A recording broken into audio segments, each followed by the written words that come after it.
Vocês o exercício de filosofia, estou propondo a vocês um aperfeiçoamento na investigação crítica, dado que estão havendo muitas controvérsias com relação especificamente agora, a Copa do Mundo no Brasil. E eu creio que é papel da ciência, da academia, a investigação mais precisa e mais pontual de tudo que cerca um mega evento esportivo. Então, a importância de nós analisarmos diversas nuances desse fato que vem acontecendo há pouco tempo. Nós vamos nos propor a definir mega evento. Nós vamos ver alguma coisa do mega evento no Brasil. Nós vamos investigar o que os maiores pensadores, cientistas e pesquisadores do mundo têm falado sobre mega evento esportivo. Nós vamos ver como anda esse evento no estado do Paraná e vamos fazer algumas conclusões com a participação das nossas IES e com a participação de alguns indicativos desses pensadores e pesquisadores do esporte mundial. O termo antes era pouco utilizado. Só a partir do ano 2000 que começou a haver esse termo mega evento na sociedade.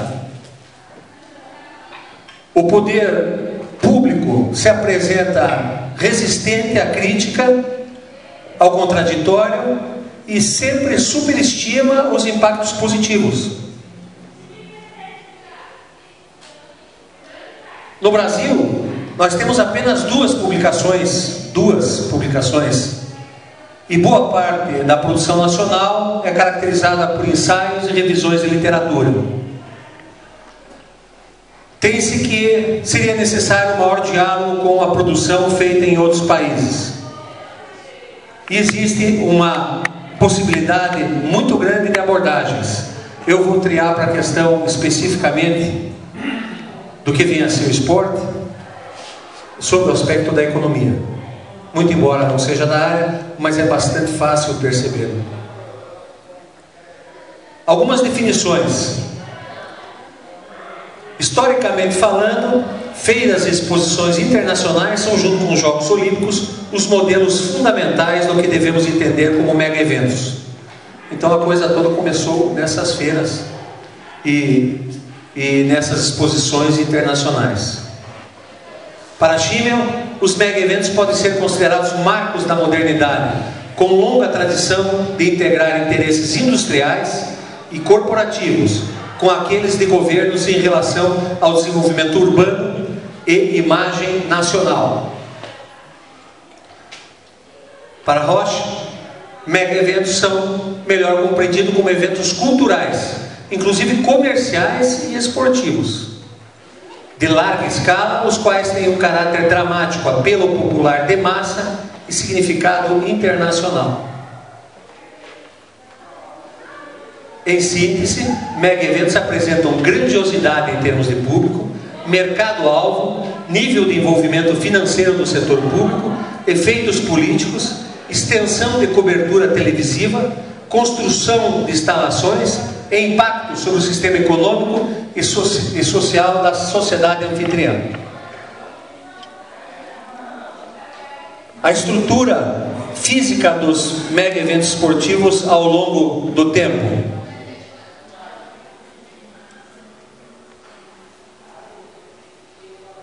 Na Idade Antiga tinham os antigos coliseus, que eram grandes festivais e eram para autopromoção. Na Idade Moderna, com a esportivização dos passatempos, são grandes centros comunitários. Na Idade Contemporânea, os ginásios poliesportivos, praças e parques, valorização de parques, ciclovias, praças, centros de convivência, modernização das instalações e equipamentos esportivos. E no ano 2000, nos anos 2000, nós chegamos às arenas multiuso. O que envolve essa estrutura, esse campo de jogo, esse ginásio de esportes multiuso? É uma infinidade de aspectos. público, legais, infraestrutura, serviços, logística interna, mobiliário, uso e utilização de equipamento, deve ter um conceito, legislação de eventos, adaptação para deficientes, seguros, seguro de conveniência, lanchonetes, geradores de energia, carga e descarga, armazenagem, movimentação de equipamentos, montagem de estruturas de apoio, identidade visual, merchandising, exposição das marcas e uma infinidade de outros componentes nessas arenas, nessas verdadeiras praças apoteóticas do esporte e do lazer. Você geralmente tem que ter um conceito high-tech, tradicional, convencional, moderno, esportivo. Nós não temos uma arena assim no Paraná. Uma. Tínhamos meia, que era o antigo estádio. Todas a cobertura, que os profissionais de educação física sabem, quando queima uma lâmpada, tem que chamar o corpo bombeiro, esperar a hora de trocar. Quer dizer, essa tecnologia toda já existe no mundo. E ela está chegando, e chegando mais especificamente agora com a Copa do Mundo. Aqui a água corre em canaletas, no estádio do Atlético Paranaense é assim, e em todos está sendo assim, sai por uma tubulação e se aproveita para banheiro, ou se aproveita para o gramado, então tem questões ambientais. E o nosso estádio do estado do Paraná é assim, já é com esse conceito. Captação de energia solar, economia. Essa captação aqui era para ter sido feita, mas por todo o atraso das obras, o nosso estádio ficou sem ter. Mais 2 ou 3 do país estão confirmando, o de Brasília é um deles, que tem toda a parte de iluminação captada via energia solar. Nós temos também o deslocamento móvel do teto. O nosso vai ter depois da Copa, não foi possível. Já existem arenas no mundo em que o cidadão vai ver o seu show de música, vai ver o seu show de esporte, vai ver a atividade que ele queira nessas grandes arenas, esses grandes centros. Choveu, é devidamente coberto. São tecnologias que vêm vindo. Algumas oportunidades profissionais, aqui a coisa se multiplicou e os nossos acadêmicos tem que se aperceber, os nossos professores também, porque com os mega eventos nós multiplicamos a um ponto que tem até o setor de atendimento ao público. Tem um setor de atendimento ao público em que a pessoa é contratada para atender especificamente as diversas demandas que tem de idade, de comportamento e assim por diante. Aqui nós temos o Allianz Arena. Aqui no Japão, esse gramado ele sai através de bolsões de ar para pegar a grama durante a temporada, para pegar sol durante a temporada de verão. A nossa arena ali, que vai ter a cobertura retrátil. Esse pneu lá, o Allianz Arena do Bayern Munique, ele muda de cor, a cor que nós quisermos a qualquer momento, a qualquer evento. O sistema de drenagem dos gramados chegou a um ponto que, no caso o futebol, que é a modalidade mais popular do planeta, estão criando esses fanfest, que são áreas isoladas. No caso em Curitiba, vai haver algumas em algumas grandes cidades e outras cidades que tem no Paraná, mas a FanFest oficial de Curitiba vai ser na Pedreira, vai ter detector de metais, é como se você entrasse para um jogo, é para aquele que não pode pagar e é para quando os ingressos todos já estão vendidos.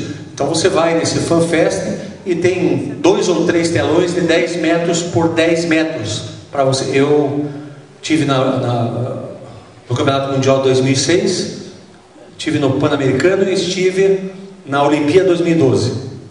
Então, esses espaços todos eu conheci pessoalmente.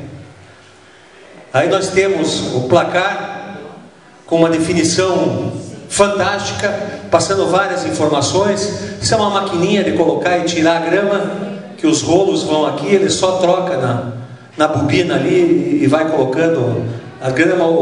O entorno dos espaços esportivos estão tendo mais acesso, as cadeiras são mais confortáveis, o sistema de ingressos é algo fantástico.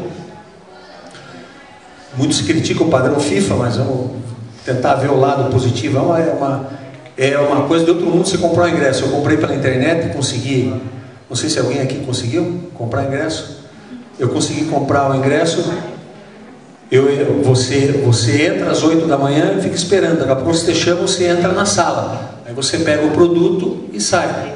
Aí eu peguei ali 2 jogos para comprar, para ver o jogo da Copa aqui, e sai. E aí eles determinam 3 finais de semana para você ir buscar num ponto turístico da cidade. Aí nós fomos lá no shopping Pátio Batel, lá de Curitiba, pegar. Na hora, você atende na hora, tem café, tem não sei o quê, é uma coisa, parece que você está num show de altíssimo nível, uma coisa impressionante que eles transformaram a modalidade e o mega evento. Tudo são cartilhas. Aqui os banheiros como estão hoje, altamente modernizados, para aqueles que não vão muito em espetáculo esportivo, altamente confortáveis. E tudo tem modelos para treinamento de pessoal. Treinamento de pessoal de campo, treinamento de pessoal de segurança, treinamento do pessoal de atendimento ao público, treinamento dos atendentes dos bares e lanchonetes. Todos eles têm padrões e cartilhas. Eu tive a oportunidade de ver algumas dessas aí há poucos dias. A coisa chegou a um ponto que você acessa as condições climáticas, você compra o ingresso da partida pelo teu celular, você vê a escalação da equipe, obtém as informações dos jogadores do adversário, e lá na Alemanha a coisa chegou num ponto que você passa com o código de barras para entrar no jogo. E você pede a bebida na tua cadeira aí, o garçom vem de trás. E você pede o brinde que você viu na chegada, o chapéu, e eles te trazem. Porque virou um grande negócio. Além de um grande espetáculo de lazer, virou um grande negócio, virou um grande business. Vamos passar para a segunda parte. Então são algumas percepções do que vem a ser o mega evento esportivo, além do que você tem falado na imprensa. Aqui era o cenário que nós conhecemos muito bem, né? O campo de futebol, o banheiro de muitos dos nossos campos de futebol e as condições de jogo da prática do desporto. Esse é um cenário atual, é um cenário que vem acontecendo há muitos e muitos anos, principalmente nos países em desenvolvimento. Mas tem as polêmicas envolvendo os mega eventos. Eu fiz no meu Facebook, só de professor de educação física, 50% era a favor, 50% era contra. Sem perguntar os motivos, né? Mas é interessante como o assunto se transformou polêmico. Então, o momento político e socioeconômico é adverso. Todos, de alguma forma, sentem uma bela oportunidade de se manifestar. O problema é que estão misturando uma atividade esportiva e educacional com uma série de outras coisas e até, às vezes, denegrindo a imagem do esporte e denegrindo a imagem do país por causa disso. A mídia desinformada e tendenciosa. Eu li uma reportagem na Gazeta do Povo no domingo retrasado, fonte da redação. Fonte, a redação. Sim, mas daí você escreve o que você quer. Se você não tem uma fonte fidedigna, você fala o que você quer. E eles estão colocando. Por exemplo, hoje eu li o jornal aqui de Toledo, estava lá que não tem uma notícia positiva. Não existe nada de bom em tudo que nós vimos. Não existe nada de bom. Aquilo que eu pegava minhas alunas no basquete e levava nos jogos, não era bom. Eu depois, como coordenador, ver Marilândia do Sul no mapa do estado, sediando uma regional, saindo em todos os jornais, as pessoas, 2.000, 3.000 pessoas em Marilândia do Sul, gastando em supermercados, gastando nas farmácias. Todo dia tinha um evento de diversas modalidades para a população assistir. Não, aquilo ali... E isso foi me causando assim, pera um pouquinho, nós precisamos qualificar um pouquinho mais a discussão. Pode até ter muita coisa ruim, e pode não ser a necessidade, mas talvez tenha algumas coisas que a gente possa tirar de melhor. Paixões clubísticas têm atrapalhado muito, né? Distanciamento de setores de inteligência, as universidades.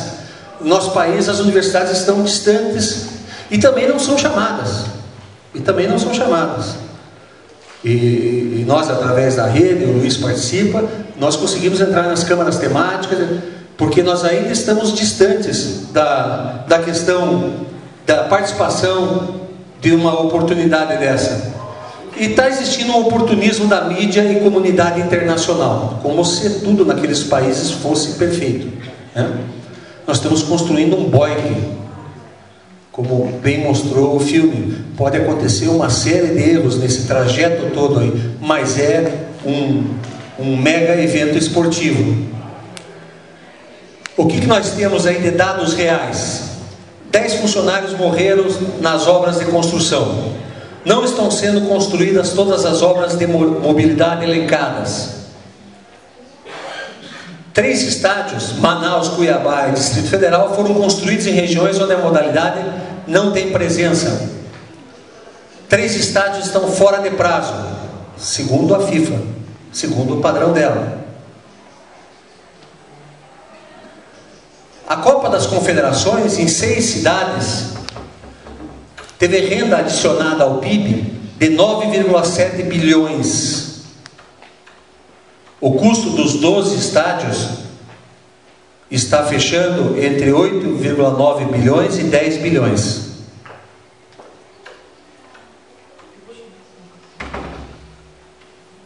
Para quem não sabe, ou não tem tanta intimidade com o assunto, o PIB é a atividade econômica e o nível de riqueza de uma região. Quanto mais se produz, mais está se consumindo, investindo e vendendo. Nas 3 áreas: agricultura, serviços e indústria.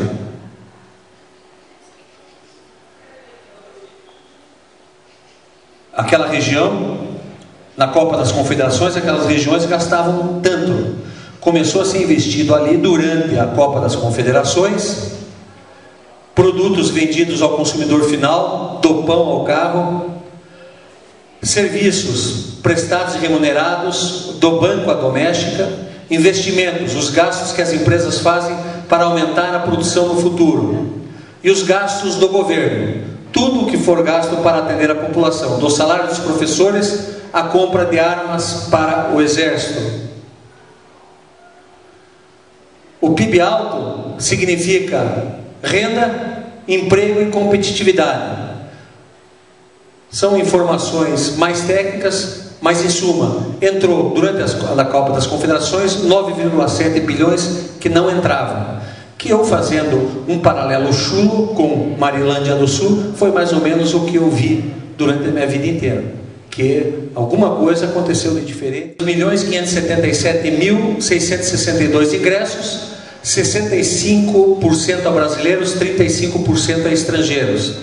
São fatos, não do governo, são fatos de instituições fidedignas. Das 167 intervenções, apenas 68 estarão prontas, 41%. 88, 53 ficaram prontas depois da Copa. 11 foram abandonadas e nem saíram do papel. Folha de São Paulo, do dia de ontem. E aí, o Roger Preus, que é o mais renomado dos estudiosos, é da Universidade de Johannes Gutenberg, na Alemanha, nos traz...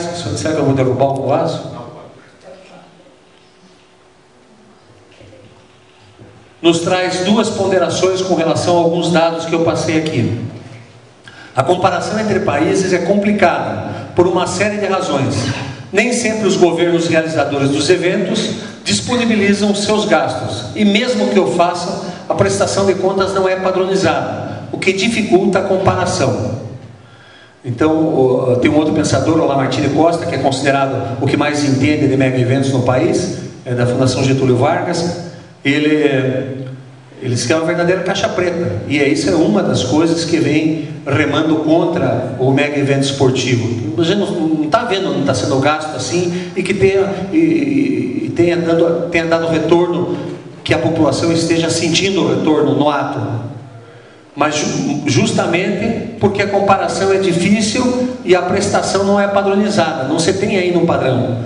A coisa é muito recente, começou no ano 2000. Também não há como negar que questões como corrupção e ineficiência podem encarecer alguns projetos, para quem o problema não é gastar muito, mas como garantir que em cada caso os recursos estejam sendo usados de maneira mais eficiente o possível. E aí, desfraudado isso, a gente começa a ver algumas nações a se manifestarem, né? E todos esses países, eles, hoje é tido que o Brasil é o fim do mundo, né? É o fim do planeta, e eles investiram nisso, eles estão decididos de que isso realmente é o que é, e ao mesmo tempo eles volta e meia se inscrevem nas últimas competições, teve 20 e 40 inscritos para sediar. Mas algum motivo tem, né, de falar tão mal e também ao mesmo tempo pedir sediação. Os consulados começaram a emitir cartilhas dos perigos que tem para vir para o Brasil. Então eles estão emitindo uma série de cartilhas para você tomar determinados cuidados.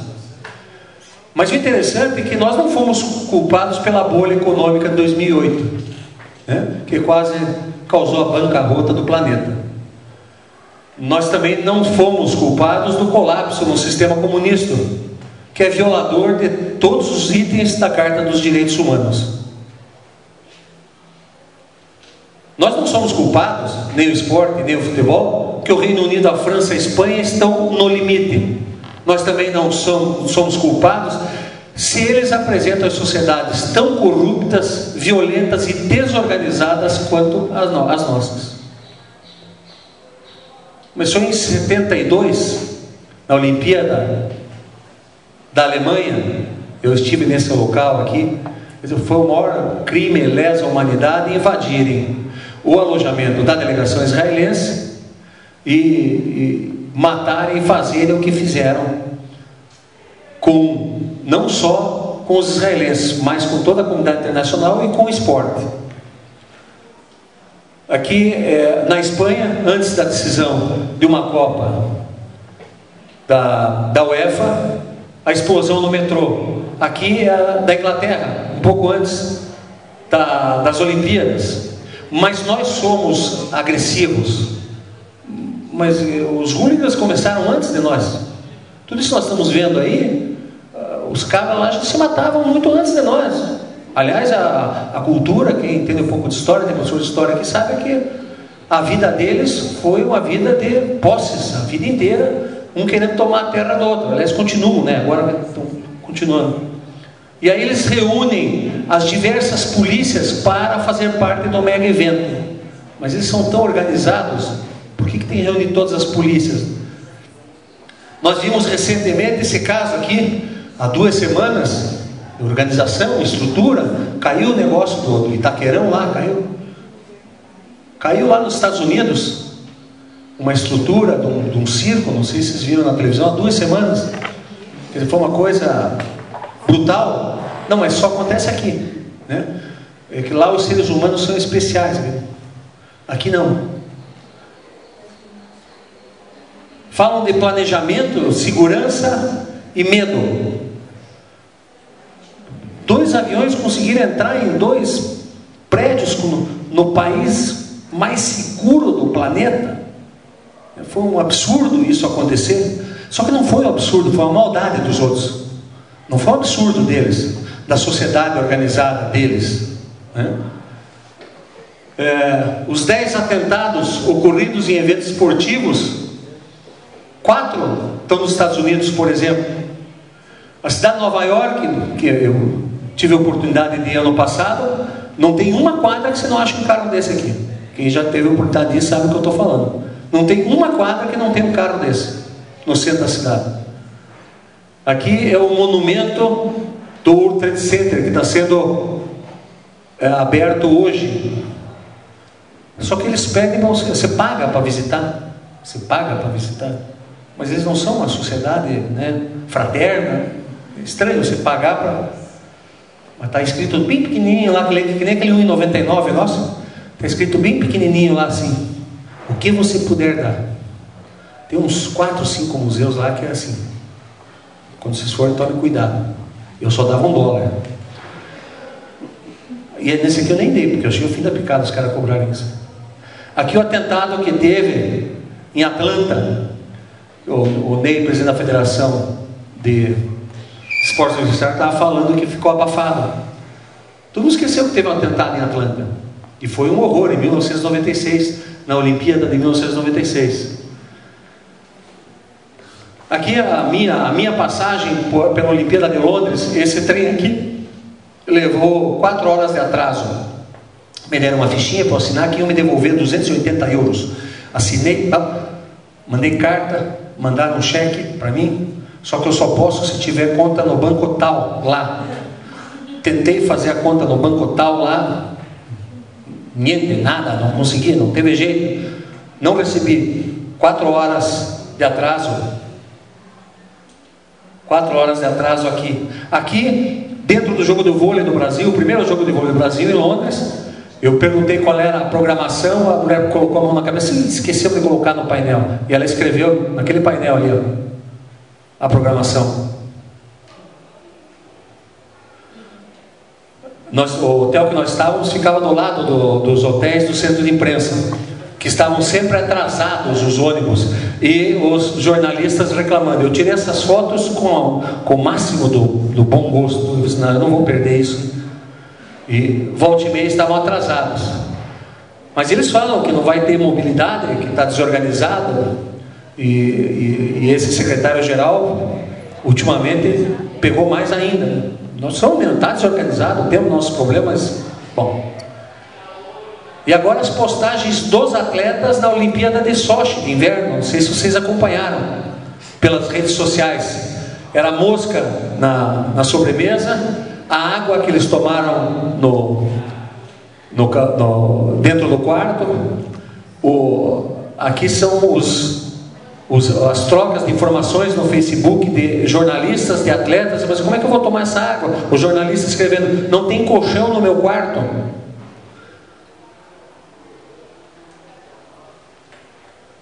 E aqui a violência da polícia contra a manifestação social.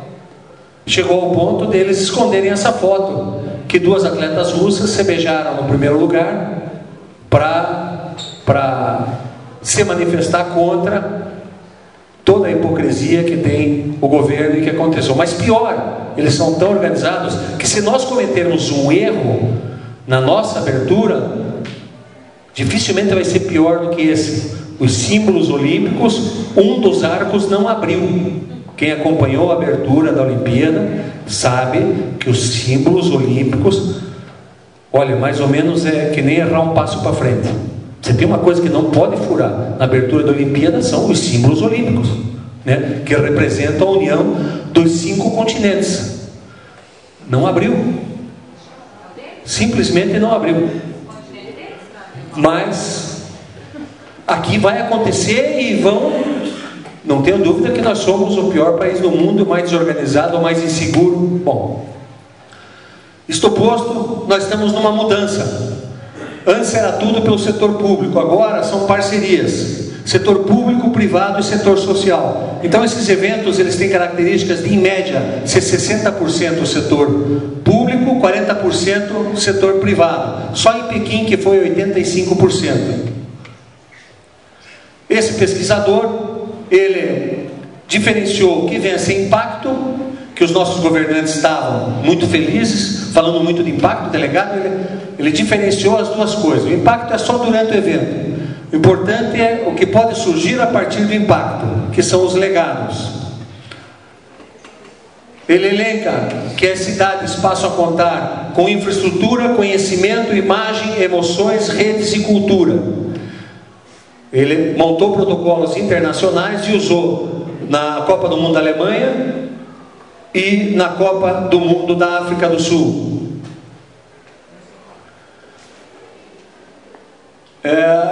Entre as suas percepções está que permitirá uma mudança das circunstâncias locais, que irá gerar novas possibilidades e novas demandas para o local, induzindo mais empregos, mais produção, mais impostos e viabilizando um benefício econômico de longo prazo.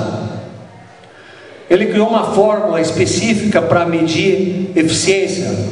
Também não vou me aprofundar aqui. Ele norteou pensamentos no sentido de que a aceleração da economia gera inúmeras oportunidades que muitas vezes parecem não aconteceriam sem ele. Vislumbra a possibilidade de jogos sociais que assumissem as questões sociais como prioritárias. Então todas essas manifestações, essas inquietudes, os maiores estudiosos já estão vendo que a própria FIFA, o próprio Comitê Olímpico vai ter que fazer adaptações e criar uma estrutura que se volte à questão social dos países que forem sediantes, e não aqueles que eles escolham, as questões que eles escolham. Então a coisa já está caminhando para isso. O sentimento que as pessoas têm é uma pesquisa que ele pretende fazer, e seria muito importante, e ele acha que é muito difícil, mas deve ser feita talvez aqui na Copa no Brasil. A transformação cultural é um processo que oportuniza às crianças um conhecimento maior do seu país.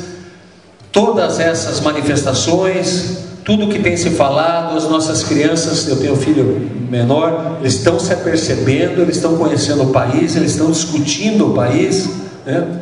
Eu tive a oportunidade ano passado de ir em manifestação com meu filho lá em Curitiba, e ele realmente sabe que alguma coisa diferente está acontecendo. As contas precisam ser estudadas a partir de outras vertentes, não só do turismo. Então as contas que os cientistas têm feito muito em cima do turismo, e ele está sugerindo para que se avance nesse sentido.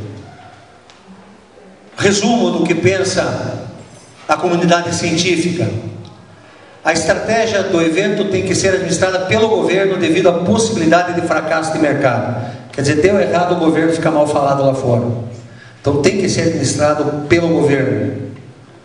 A eficiência é muito complexa para ser tratada. Os mega eventos esportivos não são dispendiosos para o governo federal, mas também o impacto econômico temporário não muda significativamente o PIB. Aqui que eu acho que foi a nossa grande falha. Uma estratégia de divulgação bem planejada pode trazer um importante benefício econômico, criando a marca Brasil ou cidade sede. O legado precisa ser bem planejado para maximizar a qualidade do que é oferecido, sem tornar dispendiosos os projetos relacionados ao evento. Nós erramos muito em planejamento, erramos muito em comunicação e muito em divulgação, e permitimos que a política partidária permeasse todo o mega evento, permitimos que a mídia desinformada e tendenciosa permeasse o nosso evento. Os benefícios, eles veem vários benefícios, estão aí e são falados, mas são fatos cientificamente comprovados. E passamos para a última etapa para ver mais ou menos como é que foi a coisa no Paraná, para vocês terem uma ideia do que está acontecendo no Paraná. Enfim, eles falam que as armas-chaves contra uma cultura de embuste coberta envolvendo mega eventos são a transparência, gestão responsável, questionamento crítico de organizações e especialistas independentes, e eles acham que é um papel que cabe a todos nós, principalmente as nossas universidades, que aí vem um ponto de vista meu, pessoal, por Luiz, por Fernando, por os demais membros da Rede 7, que nós devíamos investir mais, aproveitar essa oportunidade, tem até a Olimpíada, para promover a informação qualitativa, através das diversas cadeiras do curso de Educação Física, tentar promover pesquisas, os TCCs, as monografias, as teses, em cima dos mega eventos esportivos. É uma grande oportunidade, assim como os centros de memória, do profissional ser marcado em uma geração. As mesmas polêmicas que acontecem no Brasil acontecem no Estado. Momento político adverso, mídia desinformada, paixões clubísticas e oportunismo da mídia e comunidade internacional. Segue o modelo neoclássico.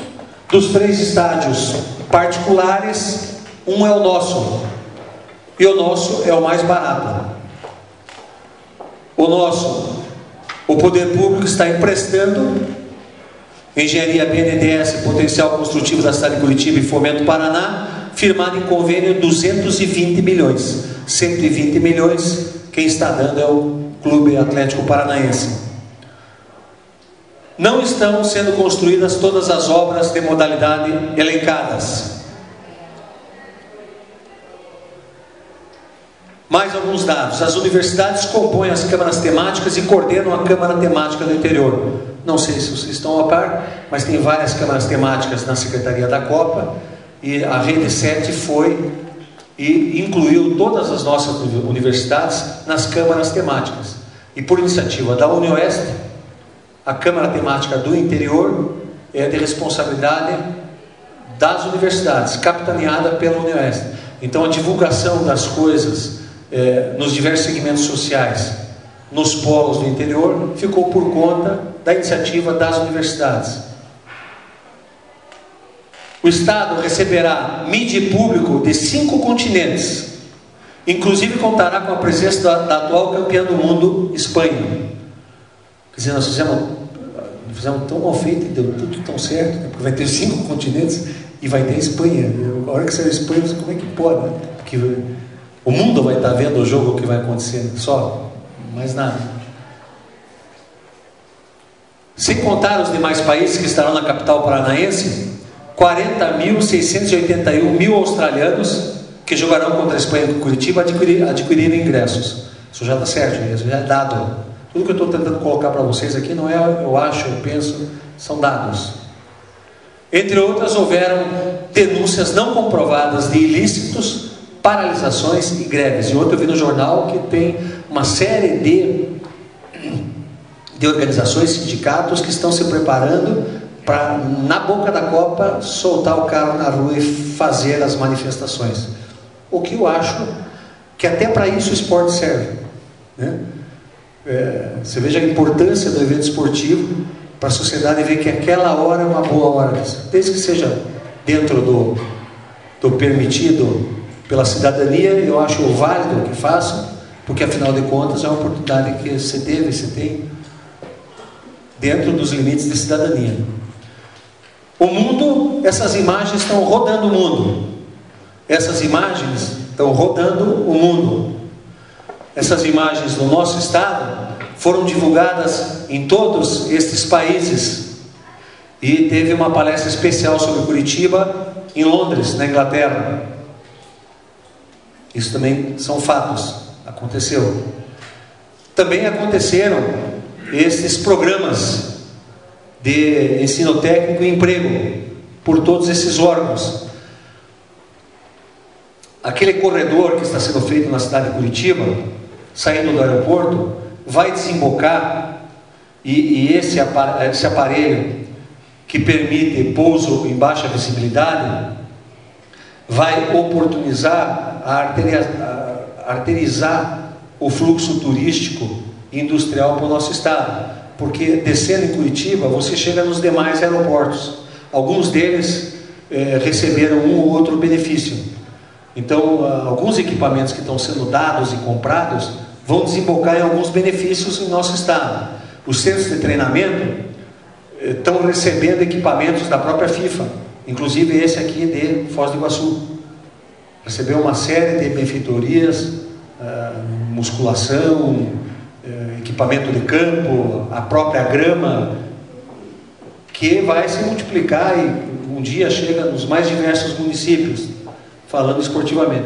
A segurança, foi adquirido esse equipamento de imageamento aéreo, esse veículo antibomba. E esse aqui eu fui no primeiro jogo lá e tinha 2 desses. Eles vêm de cima, os mega eventos, e no show do Roberto Carlos já estava. Foi adquirido por ocasião da Copa. O show do Roberto Carlos que teve na Pedreira tinha 2, um na entrada e um lá dentro. Quer dizer, segurança, eu ir com a minha esposa, meu filho, para o meu momento de lazer lá, no show específico, na atividade específica.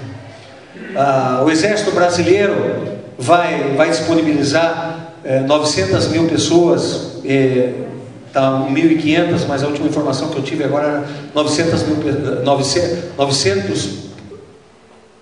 soldados, praças do Exército, estarão trabalhando em cada cidade-sede. Também foram adquiridos esses veículos aéreos não tripulados, que nós não tínhamos.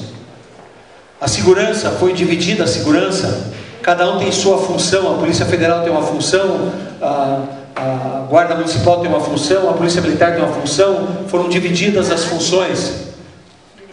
E vocês vão ver essa figura, que são esses cidadãos de terno preto, que são chamados de steward. Eles são treinados para grandes eventos, tirando da responsabilidade da nossa Polícia Militar de ter confrontado com outras nações, com outros povos e com a nossa própria comunidade, evitando diversos dissabores que passamos quando de alguma confusão em estádio. Então é um estudo novo que houve, e já há 10 anos eles têm usado esses stewards, que são, em vez de ficar a Polícia Militar, ela fica mais no entorno do estádio, dentro, como é um evento privado, para ter segurança privada, né? E ela fica com a segurança pública do entorno. Então, também são novas técnicas. Aqui são vários cursos, não vai dar para enxergar, que a nossa polícia passou. Quem tem acompanhado alguma coisa na televisão, recentemente, hoje passou de manhã, e eles foram fazer alguns estudos lá com a SWAT, nos Estados Unidos. A nossa polícia paranaense, eram blocos de cada estado que vai receber novas técnicas, novos equipamentos. Também no setor de saúde teve uma série de melhorias. A Copel gastou 500 milhões de reais na ampliação de rede subterrânea e em geradores móveis para Curitiba, região metropolitana e regiões turísticas do Paraná. Estão de uma maneira geral. E nós, das universidades, para concluir, criamos há 2 anos atrás a Rede 7, que contém um professor de educação física de cada universidade e um suplente. Então nós somos em 7, fazemos reuniões bimestrais e sempre que necessário. Nós criamos alguns novos cenários. Os estudiosos apontam para nós, as universidades, 3 posições legítimas: produzir análises críticas, produzir conhecimentos que auxiliem em gestão de eventos, ou permanecer distante do assunto. Cabe a nós decidirmos. Os países desenvolvidos, essa universidade da Inglaterra, na cidade de Londres, recebeu a seleção olímpica inglesa, e a seleção olímpica fez a preparação toda lá. Esse é o centro de Colorado, nos Estados Unidos. Todas as equipes americanas olímpicas fazem seus treinamentos lá, ou a maior parte delas.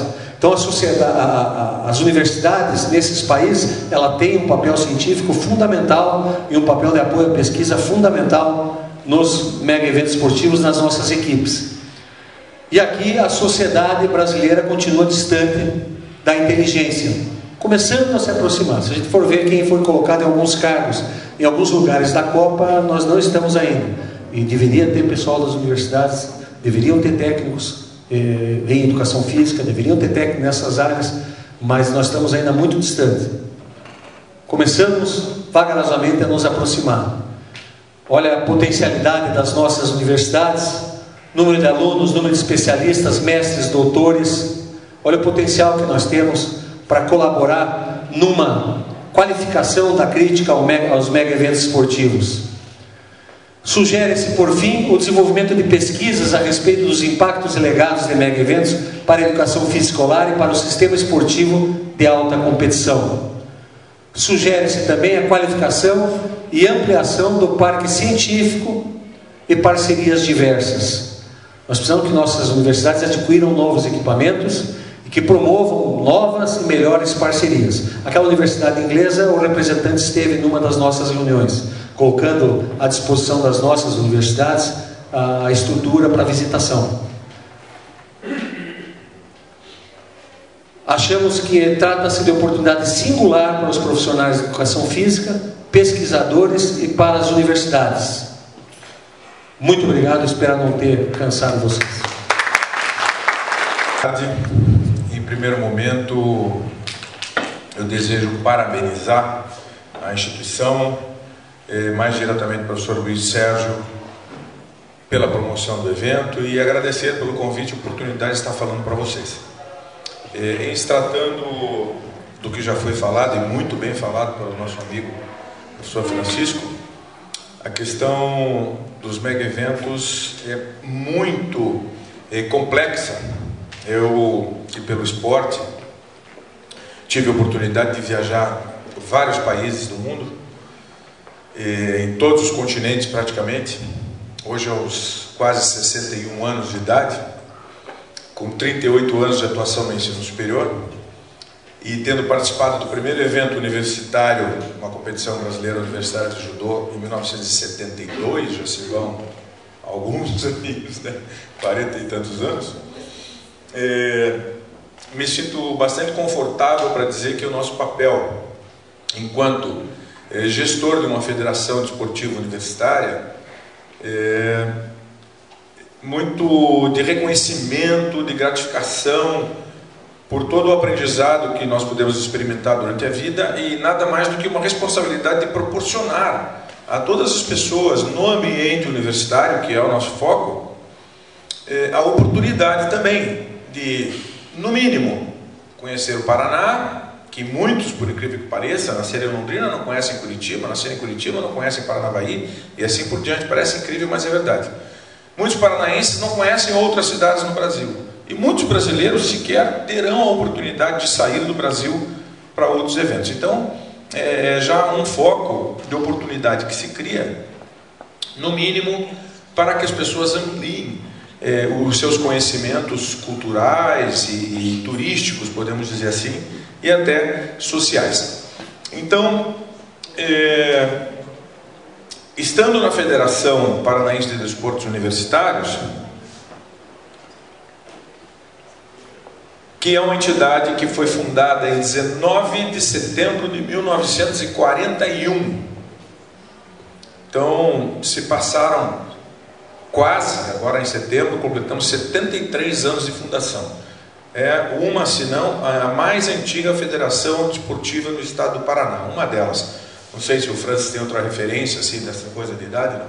Inclusive, uma referência a um ex-presidente nosso, grande jornalista, incentivador do esporte, que criou o maior evento desportivo Peladão, Nelson Comel, faleceu há poucos dias em Curitiba, foi uma grande perda, foi presidente da federação no ano de 56 e 57.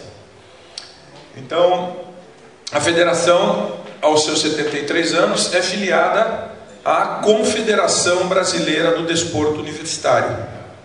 E aqui eu gostaria de fazer um exercício com vocês, de conhecimento, vamos dizer assim, das vertentes esportivas que existem em geral no mundo, podemos dizer, não apenas no Brasil. Pergunto, vamos interagir um pouquinho. Onde começa o esporte? Onde? Por favor. Quem imagina? Onde começa o esporte? Em casa? Talvez em casa. Mas como entidade, assim, como grupamento social, na escola. Então vamos escrever aqui, ó. Escola. Muito bem, na escola. Da escola, quando surgem alguns talentos, um parênteses ainda, o esporte tem 3 vertentes. Uma vertente de participação, que é aquela na qual a comunidade participa de maneira prazerosa ou pelo bem-estar. Uma vertente educacional, que acontece no ambiente escolar. E uma vertente rendimento, que é o nosso foco. Por que rendimento? Porque tem competições, porque buscam-se medalhas, porque tem patrocinadores, porque existem interesses agregados. Então, essas 3 vertentes. Então, o esporte começa na escola. Da escola, ele vai para onde? Começam a aparecer os talentos. Clube, alguém falou clube? Clube. Então, ele vai para o clube. Muito bem. Clube, podemos dizer talvez academia. Também tem academias, né? Academias. E depois? Vai indo para onde?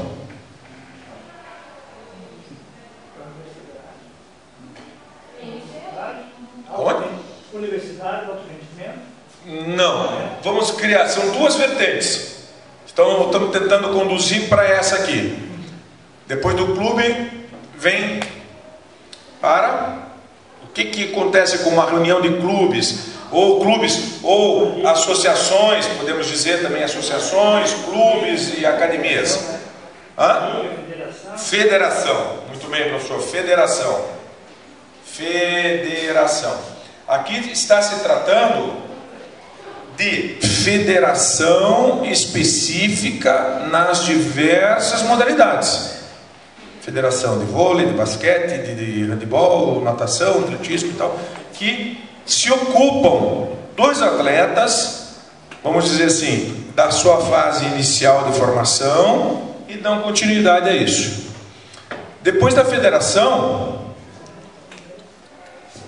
que seriam 27 no Brasil, porque são 26 estados mais o Distrito Federal, se todas tiverem as suas federações das respectivas modalidades, elas se unem em confederações.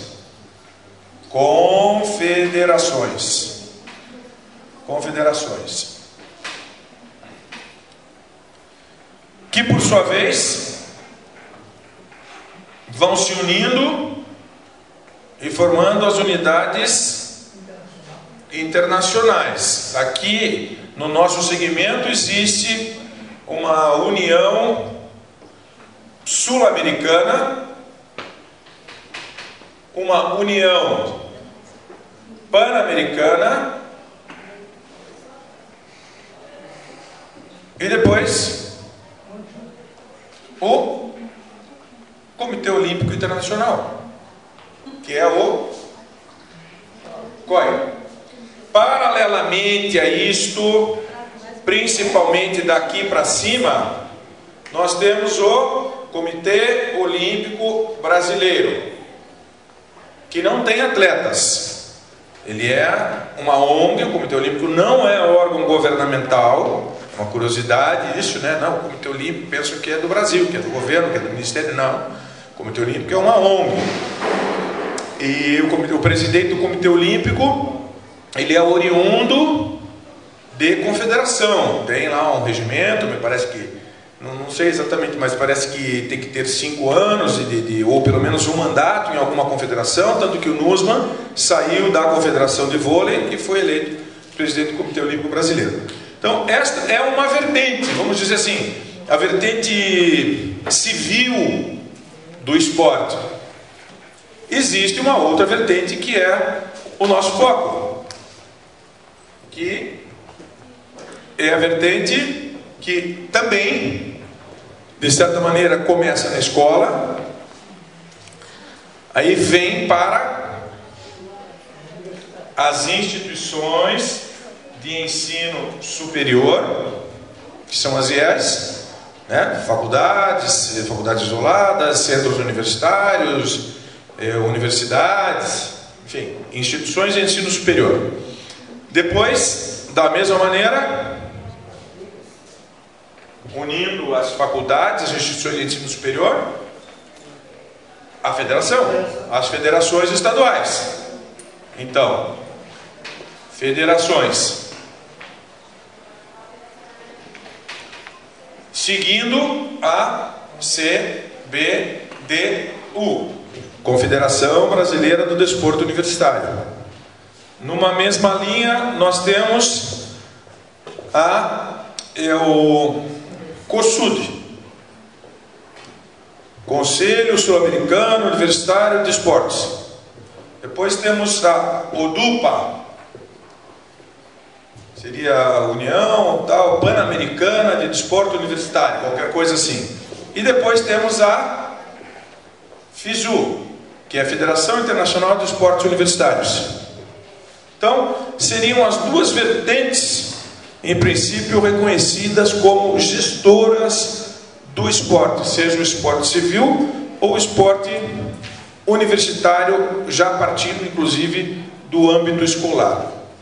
Então, a partir desse entendimento, o nosso foco está centralizado no período que o estudante está no ensino superior, que é um período de 3, conforme o curso, 4, 5 anos, aceitando-se estudantes que estão em pós-graduação, especialização, mestrado, doutorado e outras tantas situações, né?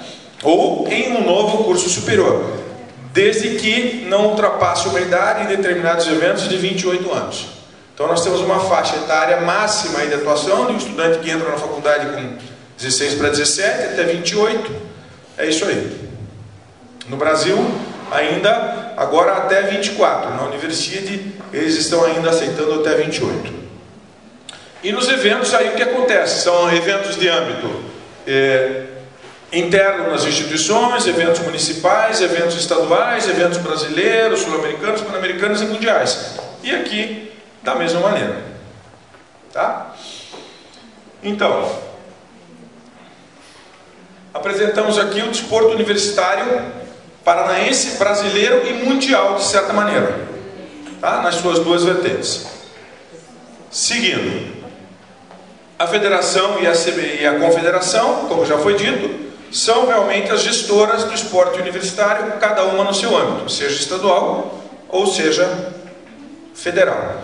Nós temos hoje 27 federações, 26 estados, mais Distrito Federal, organizadas no âmbito universitário, cada uma no seu estado. Representantes legais do Paraná e do Brasil em competições esportivas universitárias, e são os organismos, por exemplo, a CBDU, que é essa entidade nacional, por intermédio das federações estaduais.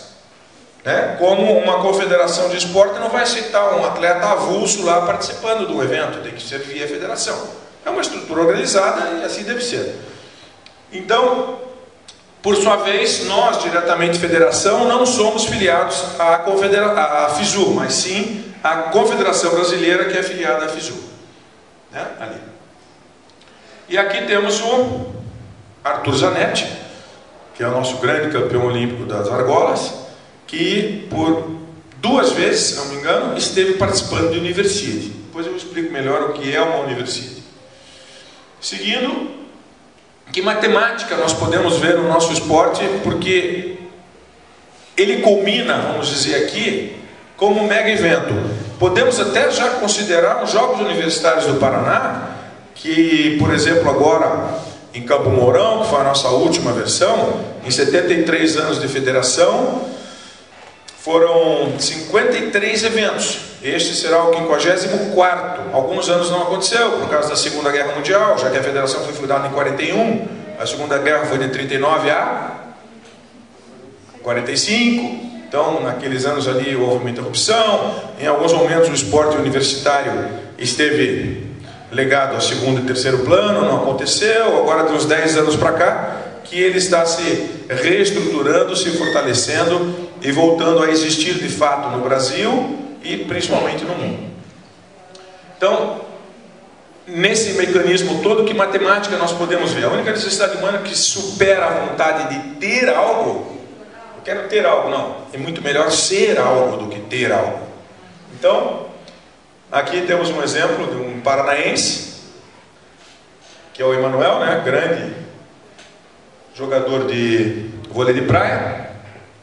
E a matemática seria assim: o que é que devemos fazer como educadores, como gestores, como atores do ambiente universitário? Educar para preparar, com esta soma, formar de fato um atleta e cidadão. Esse é o grande propósito do desporto universitário, que é fruto já daquela iniciação da escola. Existem estudos que, se não existisse educação física e prática desportiva no ambiente escolar, seria quase impossível, para não dizer impossível, manter a disciplina em sala de aula. Aquela saída, aquele movimento das crianças ali para as aulas de educação física, para os intervalos, seria quase que impossível. A gente mesmo começa a se mexer na cadeira, para lá e para cá, uma palestra, uma coisa e tal. Imagine criança, com toda a energia que eles têm. Então, seguindo. Que objetivos nós temos com o esporte universitário? Primeiro, quais são os objetivos da federação, da confederação? Dar ao esporte universitário grandes dimensões no Paraná e no Brasil. Nós já vivemos uma grande dimensão a partir da parceria com a Secretaria de Estado do Esporte. O ano passado, em Campo Mourão, eu estava dizendo, realizamos um evento com 30 instituições de ensino e aproximadamente 1.900 pessoas participando em quase uma semana de jogos. Digo pessoas entre atletas, técnicos, dirigentes, árbitros, enfim. Estimular competições no âmbito das instituições de ensino, municipais, estaduais, regionais e nacionais. Promover diversos esportes. Nós temos hoje a oportunidade, diferente do que acontece aqui nas federações, que são de modalidades específicas, nós temos a oportunidade de promovermos no âmbito universitário o esporte que entendermos. Tanto que esse ano o Brasileiro Universitário vai seguir em Aracaju, vai ter lá handebol de areia, voleibol de praia, são esportes que tradicionalmente não acontecem, mas por opção lá da cidade sede vão acontecer. Ainda, participar de eventos universitários internacionais, chancelados pela FISU, e preparar atletas e novamente formar cidadãos. No cenário institucional, temos a federação com uma política compartilhada, ou seja, organizar eventos em parceria com os municípios, com a instituição de ensino local e com a Secretaria de Esportes. Já no ano de 2003, 2004, tivemos os Jogos Universitários inseridos no calendário oficial do Estado e são considerados Jogos Oficiais do Estado do Paraná, Jogos Universitários do Paraná. Ampliação de calendário para várias modalidades, realizamos algumas ligas, alguns jogos metropolitanos, em várias modalidades. Reposicionamento nacional. O Paraná sempre teve muita tradição no desporto universitário, nacional e internacional. Vários atletas em várias modalidades sempre lograram grandes conquistas em âmbito nacional e até em âmbito internacional. No próprio judô, teve um atleta nosso de Curitiba, judô que é a minha modalidade, por coincidência, esse rapaz era até na ocasião meu atleta, foi 2 vezes campeão mundial universitário, no peso pesado e na categoria absoluta. Então, não é por acaso, nós temos realmente muita tradição nesse segmento universitário. Aqui tem uma equipe de futebol feminino que foi bicampeã mundial universitária na Universidade da Turquia, em Izmir, 2003, e 2001 na Universidade na China. Foi bicampeã mundial a nossa equipe de futebol feminino. No cenário universitário estadual e nacional, temos ali a Natália Falavinha, grande atleta do Taekwondo do Paraná, que campeã pan-americana, entre outras coisas, também participando de Universidade. E temos um quadro assim rápido, que nós temos mais ou menos, talvez esse quadro é um pouco oscilante, né, professor Francis, que está nisso aí, 185 instituições no ensino superior no Paraná, mais ou menos isso. Nós, nesse período aí de 2 gestões na federação, conseguimos já afiliar 78, em torno de 40%, 45%, sei lá, mais ou menos, oriundas de 33 municípios diferentes. São poucas ainda, mas considerando que nem todos os municípios do Paraná têm faculdade, até é um número considerável, né? 33. E o Brasil tem mais de 4.000 instituições de ensino, sendo dessas a CBDU já afiliou mais de 750. Em percentuais, está abaixo do que nós temos no Paraná. E oriundos, evidentemente, das 27 federações. Em regra, nós temos aqui como filiadas 30 instituições que participam por ano e também realizam eventos próprios. Aqui nós temos um time de handebol masculino, que era coordenado ali pelo professor Jean, que foi 3 vezes campeão brasileiro universitário de handebol masculino. Temos também o handebol feminino, que é também tricampeão, com o pessoal agora da Uniparla. A FBDU realiza os Jogos Metropolitanos, os Jogos Universitários e algumas ligas universitárias. As ligas são os eventos que classificam para as ligas nacionais, que são os eventos promovidos pela Confederação Brasileira. No cenário internacional, temos ali a Daiane dos Santos, que também participou da Universidade, foi medalha de ouro na Turquia também, se não me falha a memória, ou na Coreia, na ginástica de solo, né? De solo. Foi bolsista na faculdade Dom Bosco. Foi.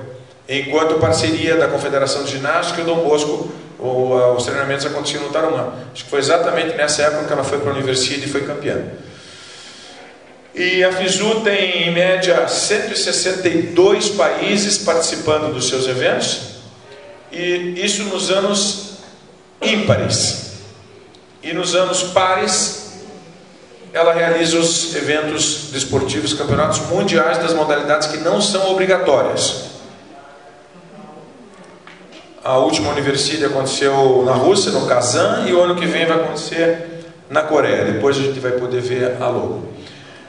Como acontecem os eventos? Qual a hierarquização desses eventos? Por exemplo, aqui, ó, nós temos lá de cima para baixo ou de baixo para cima. Jogos escolares, jogos estaduais, beach games, ligas, campeonatos brasileiros, Superliga, Olimpíadas Universitárias, etc., até chegar na Universidade.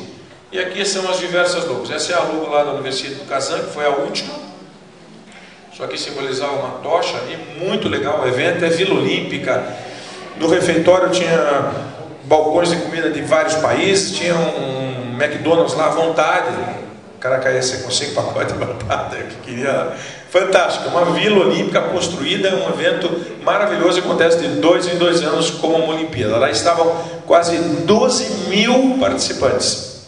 E eu, por uma felicidade, uma ocasião, mandei meu currículo para lá e faço parte de uma comissão, que é a comissão de controle na FISU. Então, quando acontecem esses eventos, existe uma convocação e tal. Fui convocado para aquele evento ali no Kazan. E lá a gente fazia o controle documental da competição. Então, quase 12 mil pessoas. Foi um evento maravilhoso. Seguindo, eventos internacionais. A Universidade de Verão é o 3º maior evento esportivo do mundo, realizado bienalmente, tornando-se palco para futuros campeões olímpicos e mundiais. Tanto que ali estava o Arthur Zanetti, que ganhou medalha, a Daiane e outros atletas que têm participado. Aqui a logo do Kazan, que foi ano passado, a logo da próxima, que vai ser na Coreia, em Guangzhou, e da próxima, que já está organizada na China Taipei. O Brasil concorreu com a China Taipei para realizar a Universidade em 2017 e perdeu a candidatura. Daí reapresentou a candidatura e ganhou o direito de realizar a Universidade em Brasília em 2019. Já é cidade sede, não é mais cidade candidata. E esse evento vai fechar o ciclo de mega eventos no Brasil, com todos esses que se passaram e ainda virão. Copa do Mundo, Universidade, a Olimpíada 2016 e 2019, então a Universidade em Brasília. Que legado vai deixar essa Universidade para a Confederação Brasileira do Desporto Universitário, que tem uma sede lá? Eles vão construir lá campos de futebol, vão construir alojamento, ginásios de esporte, tudo já é um legado que vai ficar para a CBDU. E vão reformar todo o parque esportivo da UNB, Universidade de Brasília. Então vai ser um evento que realmente vai contribuir com um diferencial. Apesar que Brasília foi muito criticada pela questão turística.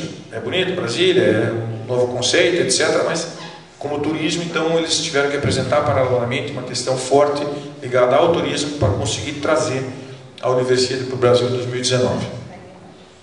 Como eventos internacionais ainda, a Universidade de Inverno, que é a maior competição de inverno depois das Olimpíadas. O ano passado ela aconteceu em Trentino, na Itália. No ano que vem será em Granada. E no outro já em Almaty. Em janeiro ou fevereiro do mesmo ano que acontece a Universidade de Verão, acontece porque é quase sempre na Europa, né, que tem neve, a Universidade de Inverno. E daí em julho, começo de agosto, geralmente julho, a Universidade de Verão, que nós já falamos anteriormente. Eventos internacionais mundiais universitários, que são nos anos pares, até 32, agora já são quase 36 modalidades que a FISU tem realizado. No Brasil aconteceu o Mundial de Handebol Universitário em Blumenau. Aconteceu um beach vôlei também em 2012. Tem um rugby que está para acontecer agora em 2014. E ainda um basquete 3x3. Que são eventos mundiais universitários que aconteceram no Brasil.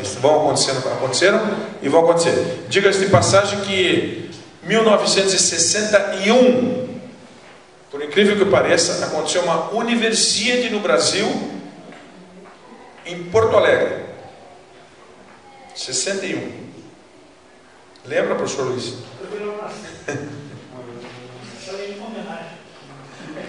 E o Brasil, acho que foi campeão no basquete masculino. Era outra dimensão, né? Mas aconteceu já no Brasil. Eventos internacionais, World University Championship, Beach Voleibol.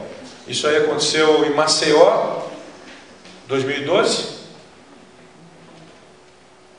Eventos nacionais, o maior evento nacional universitário são os JUBs, realmente, que reúnem 3.500 alunos atletas.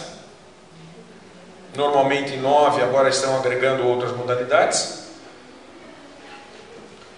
E a Liga do Desporto também, que são eventos que dão subsídio à Confederação Brasileira para convocar atletas para eventos internacionais. Ela geralmente é realizada em 2 etapas.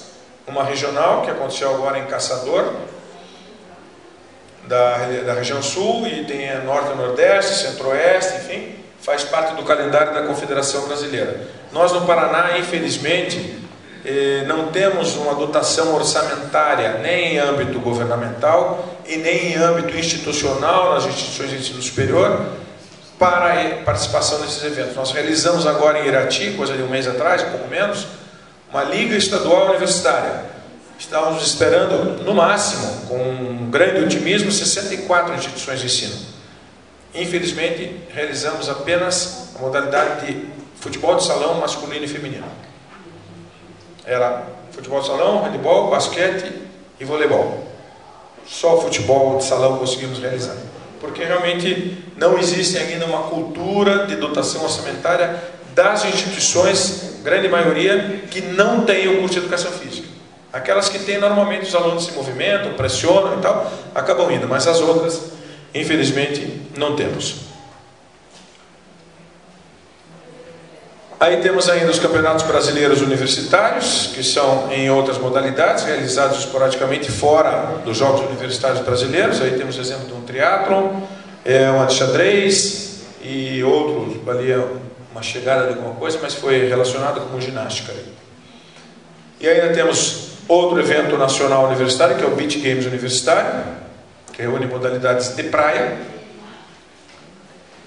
E é um projeto piloto mundial para a criação do Beach Games Universitário pela FISU. Beach Games Mundial, que aí seria realmente feito em países que têm a orla marítima, né?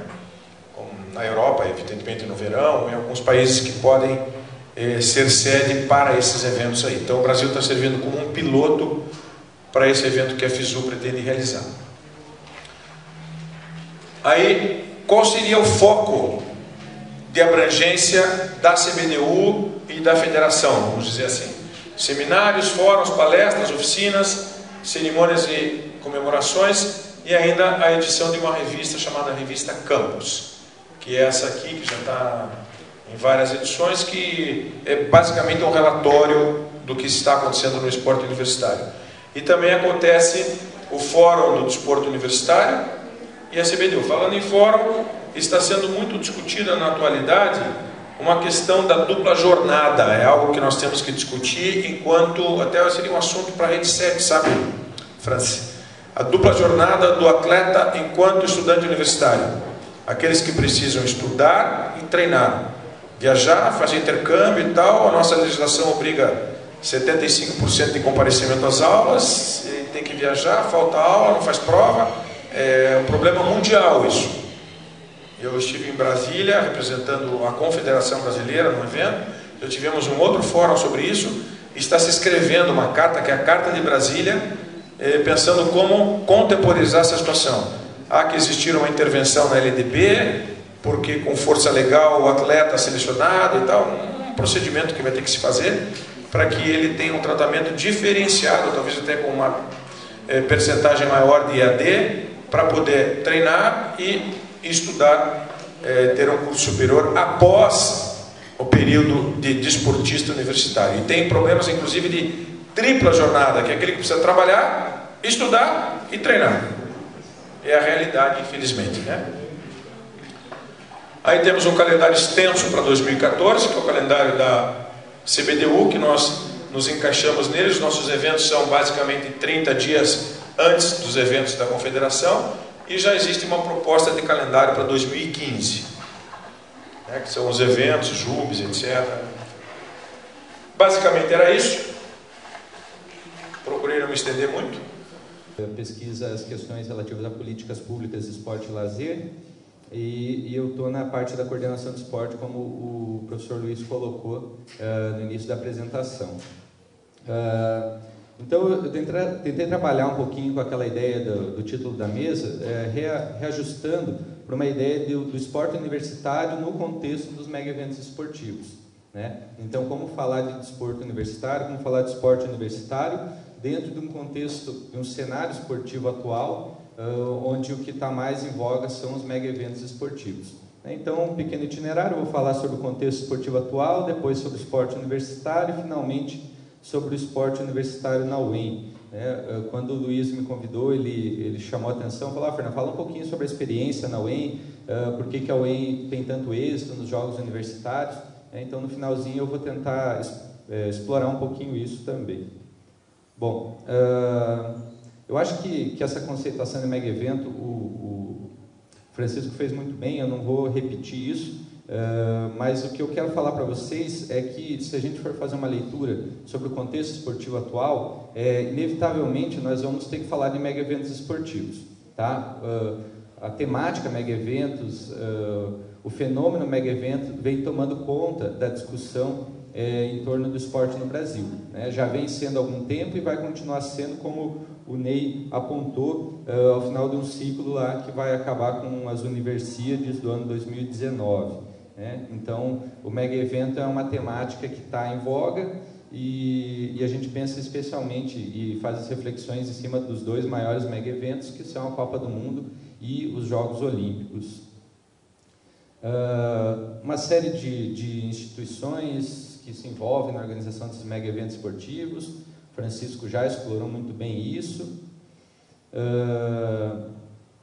Essa questão das manifestações, Francisco também falou, entendo essas manifestações todas como legítimas, tanto as posições favoráveis quanto as contrárias à realização dos mega eventos esportivos. Acho que é importante a gente ouvir as várias vozes que se colocam e expõem sua opinião sobre o assunto. Eu acho que é rico nessa pluralidade de posições. Mas eu quero só tocar no mega evento esportivo e falar rapidamente dele para dizer que hoje, dentro do contexto esportivo, que é múltiplo, né, e eu gostaria de explorar essa perspectiva, que esporte não é só coisa de atleta, o que vem dominando a discussão dentro do campo esportivo são os mega eventos esportivos, e uma manifestação muito específica do esporte, que é esse esporte espetacularizado e mercantilizado. Então a gente está falando, quando a gente pensa em Jogos Olímpicos, quando a gente pensa em Copa do Mundo, nós estamos falando de um esporte que tem que ter uma conotação de espetáculo, né, para se tornar uma boa mercadoria para ser consumida, né, para ser vendida, para ser comercializada. Então, essa noção que está permeando a realização da Copa do Mundo e dos Jogos Olímpicos é a manifestação do esporte que está presente no imaginário das pessoas prioritariamente. Então, quando a gente fala em esporte hoje no Brasil, a gente se remete à Copa do Mundo e a gente se remete aos Jogos Olímpicos. Porém, essa é só uma forma, uma manifestação do esporte. O esporte vai muito além disso. Porém, é a que sempre está na mídia, é a que sempre está sendo vinculada para as pessoas e, em geral, é essa concepção de esporte que as pessoas trazem e pensam e discutem, ok? O Francisco foi muito feliz quando ele colocou toda a tecnologia, todo o aparato, todo o tratamento de público. Por quê que é tudo isso quando a gente fala em Copa do Mundo? Porque a gente está falando de uma mercadoria que tem uma conotação de espetáculo, que tem que ser vendida a um alto custo e por isso tem que ter qualidade, né? Então isso é mega evento, isso é o esporte dentro desse contexto. Porém, eu acho que a gente tem que avançar um pouquinho no entendimento e entendendo que a plateia aqui também envolve pessoas que não são estudiosos ou que não atuam diretamente com o esporte, que o esporte ele vai muito além, né, dos mega eventos esportivos e que o esporte vai muito além do futebol profissional de primeira divisão que é transmitido 2 vezes por semana através da televisão aberta, tá? O esporte vai muito além disso. E uma das perspectivas que a gente pode explorar do esporte para além dessa dimensão dos mega eventos ou do esporte espetáculo é a questão do esporte como direito social, certo? Então, desde década de 40, a questão do lazer e do esporte ela vem sendo tomada como uma questão pública e garantido a determinados grupos sociais, e a partir da Constituição de 88, o esporte aparece como direito social de todo cidadão brasileiro. Quando a gente começa a olhar o esporte, pensar o esporte para além da dimensão do esporte espetáculo, do esporte mercantilizado, a gente começa talvez a se enxergar nesse esporte. Porque quando o Francisco colocou todo o aparato em torno da Copa do Mundo, eu não me vejo naquele contexto. Porque aquilo é para o ápice do ápice do ápice do esporte que vai se envolver nesse evento enquanto atleta. O público que vai ter acesso também é um público seleto que vai ter acesso a esse evento. Quando o Ney coloca dessa estrutura aqui, se vocês perceberem, ela constitui quase que um funil invertido. Não um funil mesmo, né? É um funil invertido. Na base você tem bastante gente e quando vai passando de nível, aqui você só sobe de nível se você demonstrar desempenho esportivo, certo? Senão você não avança aqui para nível de federação, confederação e nível internacional. Então, não é disso que eu estou falando, quer dizer, é disso também que eu estou falando, mas eu estou falando que o esporte, na perspectiva de um direito social, ele não está nessa lógica, né? Ele está oferecido enquanto um bem cultural, algo que as pessoas em geral podem usufruir, né? Não é só o atleta, não é só o atleta de alto rendimento que tem direito e tem que ser garantido o acesso ao esporte, né? O esporte tem que ser tratado também como um bem cultural, como direito social de livre acesso às pessoas. E aí, pensando um pouquinho em como que foi constituída a estrutura esportiva no Brasil e as políticas de esporte no Brasil, a gente vai observar que toda essa estrutura e todas as políticas que vieram se desenvolvendo a partir da década de 1940 do Brasil, elas tiveram como foco o atleta, né? Então, esse cidadão que demonstrava o rendimento esportivo, e aí, bem ou mal, com todas as dificuldades, ele ia sendo auxiliado no processo de treinamento, de participação em eventos, de representação nacional. Então, a política de esporte no Brasil, ela sempre foi muito focada na figura do atleta, tá? E aí, eu acho que há uma mudança importante com a Constituição de 88, mas uma mudança na legislação, mas que ainda não foi incorporada enquanto prática, que é pensar a política para além do atleta. A gente entende que o atleta tem que ser apoiado, ele deve receber a atenção do Estado, afinal ele representa o país, representa a sua cidade, representa o seu Estado, mas a política não pode se restringir ao atleta, e é assim que vem sendo feito, sempre foi uma política pro atleta, e a gente pensa em expandir um pouco essa discussão para além da perspectiva do esporte apenas para o atleta, e sim o esporte para o cidadão. Eu não jogo bem voleibol, mas eu quero jogar voleibol, eu quero bater bola, eu quero dar um toque, uma manchete com voleibol, eu tenho direito a isso, né? Agora, eu nunca vou ser um atleta de alto rendimento, e dentro dessa perspectiva de uma política só para atleta, eu estou excluído, certo? E não é essa a ideia. Eu acho que a gente precisa avançar em atender o atleta, sim, mas atender também o não atleta, aquele cidadão que tem o direito ao esporte. E dada essa condição, então, a gente tem um cenário, né, do mega evento muito presente. A política de esporte, que eu falei que historicamente ela foi pautada na perspectiva do atleta e hoje está muito voltada à realização dos mega eventos esportivos, ela acaba atendendo o atleta e os demais cidadãos, eles acabam sendo restritos à situação de assistência. Então eu não sou atleta, eu não estou contemplado no mega evento, mas eu posso comprar um ingresso, se a minha condição financeira deixar, e assistir. Ou através da televisão, de uma maneira um pouco mais democrática, vamos dizer assim, porque a televisão aberta vai transmitir também. Mas, veja, dentro de toda a potencialidade do esporte, se eu me resumo a meramente um assistente daquele espetáculo esportivo, eu acho que é muito pouco, dá para ir além disso. Né? A gente pode assistir esporte, pode gostar de esporte, mas a gente também pode usufruir isso enquanto uma prática. Que hoje é uma prática de consumo mesmo, né? Quando o Francis colocou a situação lá que ele foi bem recebido, recebeu numa sala especial, tal, porque ele é um consumidor, ele pagou muito caro e vai ser tratado bem porque ele é um consumidor, ele é tratado como um consumidor como de qualquer outra mercadoria. E talvez hoje a gente experimente e veja uma situação que é bem interessante e até um pouco surreal, né? Nós temos, talvez, pensando historicamente, uma geração que conhece bastante do esporte. Então você vai pegar os meninos aí que sabem tudo sobre os times do Manchester, do time do Barcelona, do time do Real Madrid, conhecem todos os jogadores, todas as estatísticas, são grandes conhecedores do esporte, mas nunca, se der uma bola para ele, não sabe o que ele faz. Né? Então a gente está formando uma geração de pessoas que consomem o esporte, mas que não praticam o esporte. Quando muito, praticam de forma virtual, através dos jogos eletrônicos, dos videogames, dos jogos online, certo? Mas a gente está perdendo uma dimensão que é a dimensão da prática, em prol de uma política que é voltada ao assistente, ao consumidor ou ao conhecimento descolado da prática. Claro que hoje, se a gente for pensar no esporte, o esporte ele compete com muita coisa.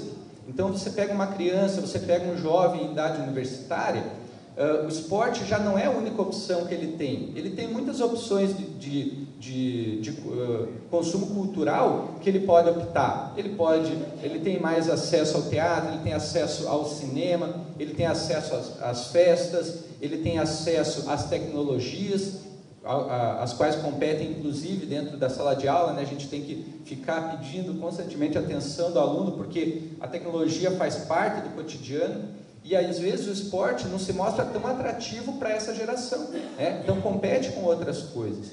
Então o que eu quero colocar com isso é que a gente vive um momento que é diferente de outros, em outras décadas, em outros momentos históricos anteriores, e é uma transformação, é um contexto social mais amplo que vem se transformando, a inserção de tecnologia, a ampliação das oportunidades, né, e das possibilidades, porém, isso também está relacionado às políticas. Então, como o Estado vem se posicionando frente a essa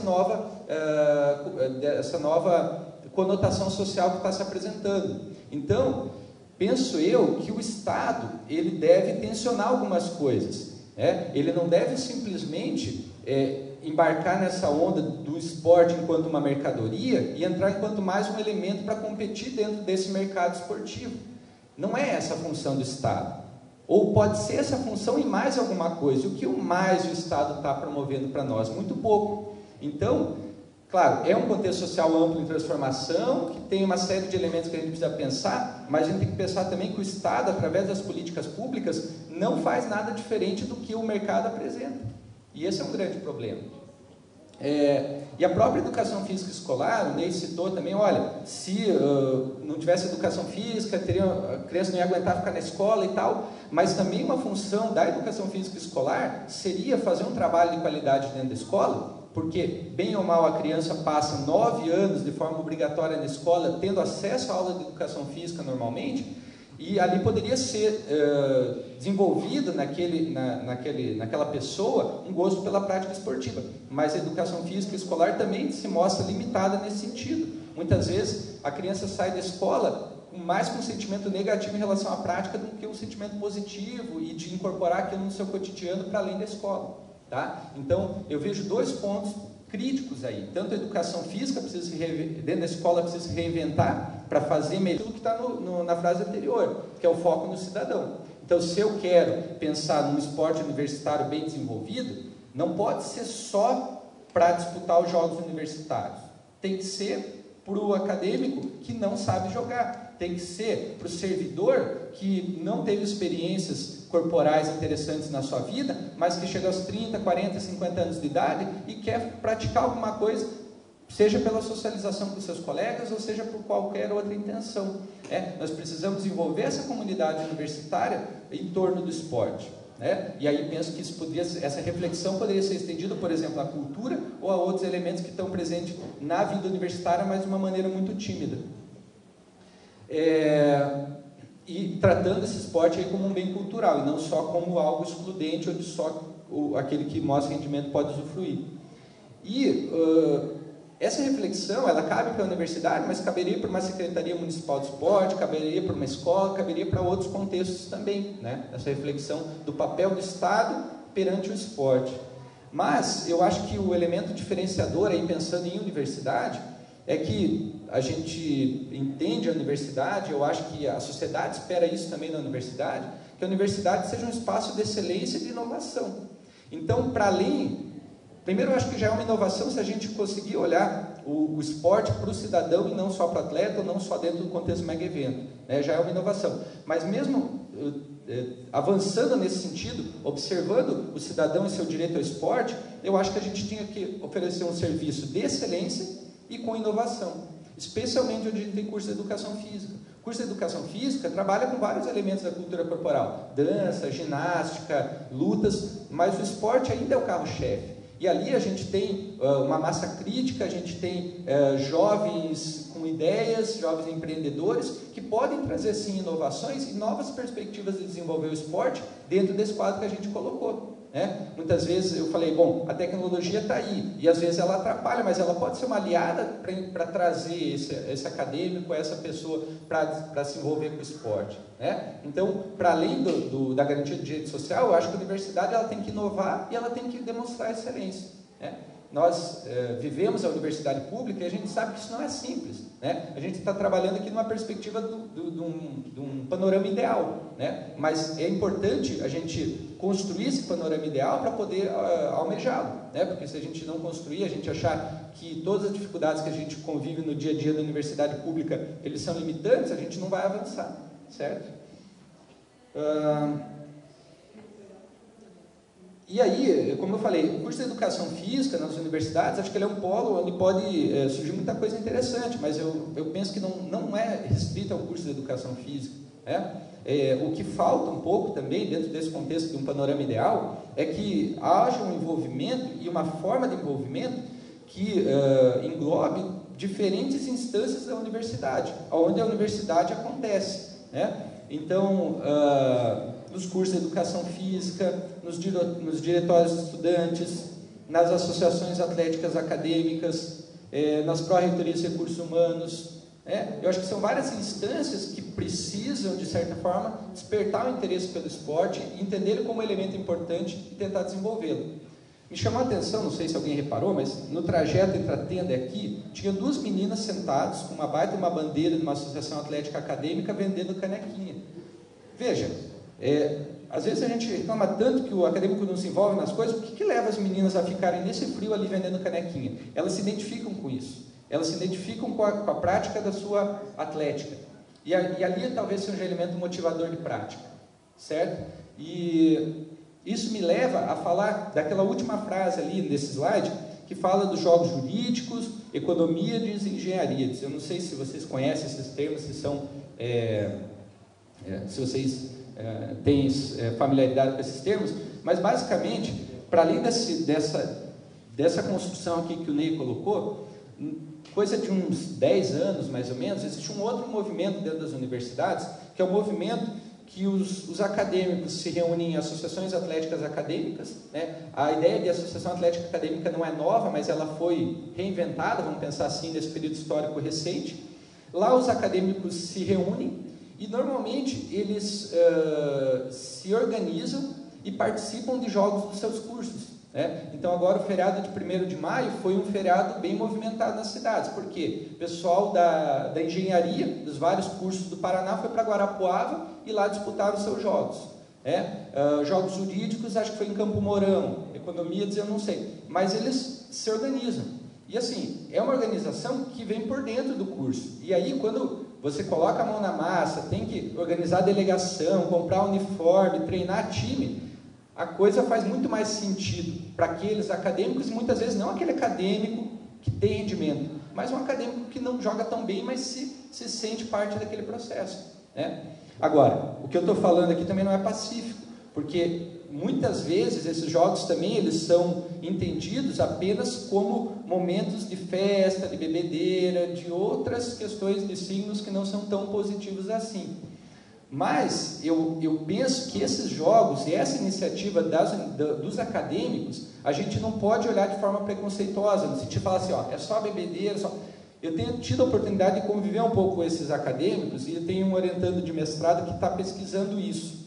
E sim, a bebida, sim, a droga, a festa, mas tem tanta gente que treina bastante, tem tanta gente que se dedica muito àqueles jogos, porque eles vestem a camisa da instituição. Então, por ser um movimento novo, eu acho que a gente precisa entender ele melhor. Então, ao ponto que talvez ele tenha alguns elementos não tão interessantes, que às vezes parece que não se encaixam dentro de um contexto esportivo, como eu citei, ele tem outros elementos legais, né, que são essa identificação, que é essa mobilização, que é essa organização, tá? Então, esse seria talvez um elemento para exemplificar a inovação de uma coisa que já vinha acontecendo há muito tempo. Jogos universitários, como o Ney falou, é de 41, mas lá na década de 1990, 2000, há um novo movimento de organização num processo de inovação em algo que faz bastante sentido, ao ponto que a gente tem muita dificuldade em levar 200 atletas para os jogos, e o Ney falou, o Luiz falou assim, ó, vocês sempre ganham, com 200. Tem jogos, o Joia, né, jogos universitários interatléticas na cidade de Maringá, que reúne 1.500 atletas. Então, tem alguma coisa nova e interessante ocorrendo aí.